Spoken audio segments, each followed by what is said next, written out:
Cuban government now says that a speedboat registered in Florida that entered Cuban waters was carrying weapons and that those on board were trying to infiltrate the island nation. The incident happened just north of the island. Cuban officials say 4 people on board were killed and 6 injured after the boat was intercepted by border guard troops on Wednesday.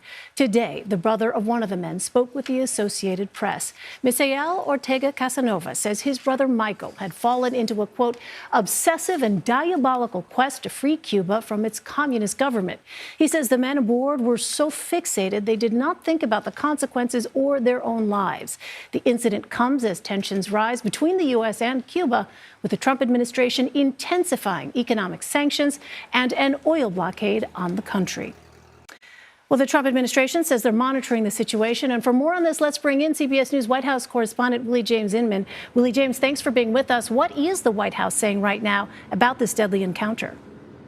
Hey there, Elaine. Good to be with you. Well, Secretary of State Marco Rubio, who is also the National Security Advisor, is talking about this incident. Essentially, the U.S. government only knows what the Cuban authorities are saying, and the Cuban authorities are saying that this was an armed attack, that these individuals fired at the personnel that was seeking to get identification. In this case, they fired and injured a Cuban commander. So those 4 people killed aboard the ship. The 6 others that were on board this vessel were arrested. And Secretary of State Marco Rubio says that the U.S. government is looking into the situation. Here's what he said earlier. We're going to find out exactly what happened and who was involved, and then we'll make a determination on the basis of what we find out. And we are going to find out, but we're not going to just take what somebody else tells us. Now, we'll also point out that the Secretary of State called this incident highly unusual and that it hasn't happened in a long time. So we await for more information from the U.S. government. But at least for now, the Cuban government is saying that this was an armed attack and saying that the other 6 people that were on board the ship have been taken into custody. And as you mentioned, this incident comes amid that oil blockade and that tough economic pressure that the Trump administration is applying to Cuba. Willie James, I want to turn to another topic. Today, a federal judge gave the green light to President Trump to continue building a 90,000 square foot ballroom at the White House. What does this ruling mean for the project? And the preservationists still challenging it.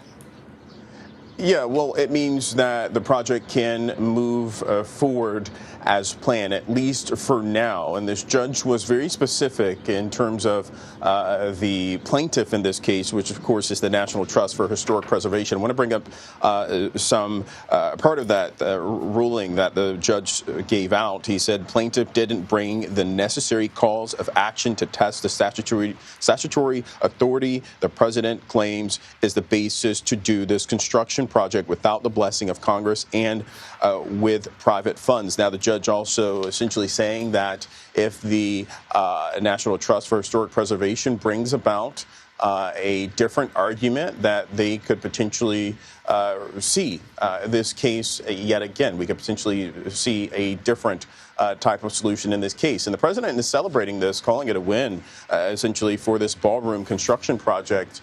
We, of course, know the east wing of the White House, which is, you can't see it here from this angle, but behind me on the screen here, the president calling this great news for America, our wonderful White House. And he says the judge in this case, what will be the most beautiful ballroom anywhere in the world, has just thrown out and completely erased the effort to stop its construction. Now, as I pointed out, it's not necessarily the case. The judge isn't throwing out the case, but just simply saying that the argument used it didn't justify in terms of how this was all playing out, in terms of that pushback coming from the National Trust for Historic Preservation. I also point out that the National Capital Planning Commission is set to oversee and approve the president's project and vote on that in March, Elaine. All right, Willie James Inman, thank you.